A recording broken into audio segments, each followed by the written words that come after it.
कहते हैं कि जब तक भगवान शंकर महाकाल का बुलावा नहीं आता तब तक उनके मंदिर में दर्शन करने के लिए कोई नहीं जा सकता। जैसे कि मैं अपनी बात बताऊं, मुझे भी एक दिन महाशिवरात्रि के दिन अचानक मन हुआ कि महाकाल का दर्शन करूं, लेकिन किसी न किसी कारण से 3 साल तक टलते रहा। जब उसका बुलावा आया तभी मैं जा पाई। ऐसे ही एक सच्ची कहानी मैं लेके आई हूँ कि उनका बुलावा जब तक नहीं आता वहाँ तक कोई भी पहुँच नहीं पाता। इसके लिए एक छोटी सी कहानी देखते हैं। मध्य प्रदेश के उज्जैन महाकालेश्वर की बात है।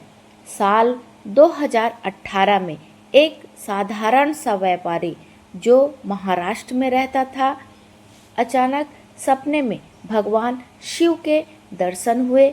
सपने में महाकाल ने उनसे कहा, तुम कब तक मुझसे मिलने से बचते रहोगे? आओ, तुम्हारी सारी चिंताएं मैं दूर करूंगा। वो व्यक्ति हैरान रह गया। अगले ही दिन उसे अपने व्यापार में बहुत बड़ा घाटा हुआ, लेकिन अजीब बात ये थी कि उसे गुस्सा या दुख नहीं हुआ, बल्कि भीतर से आवाज आई, ये तो महाकाल का बुलावा है। कुछ ही दिनों के बाद वह उज्जैन पहुंचा और महाकाल की भस्म आरती जो सुबह होती है उसमें वो शामिल हुआ। आरती के बाद उसके जीवन में धीरे धीरे सब कुछ बदलने लगा।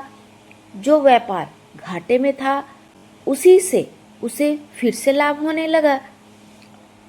आज भी वह हर साल महाकाल के दर्शन के लिए उज्जैन जरूर जाता है। सपना देखने वाला कोई साधारण मनुष्य नहीं था, स्वयं महाकाल ने उसे बुलाया था। और ये कहानी मंदिर प्रशासन ने भी सभी के साथ साझा किया था कि किस तरह कई भक्तों को सपने में बुलावा आता है और उनका जीवन बदल जाता है। इस तरह से कहा जाता है कि जब तक उनका बुलावा नहीं आता, आप कितनी भी कोशिश कर लो, आप वहाँ तक नहीं पहुँच पाओगे।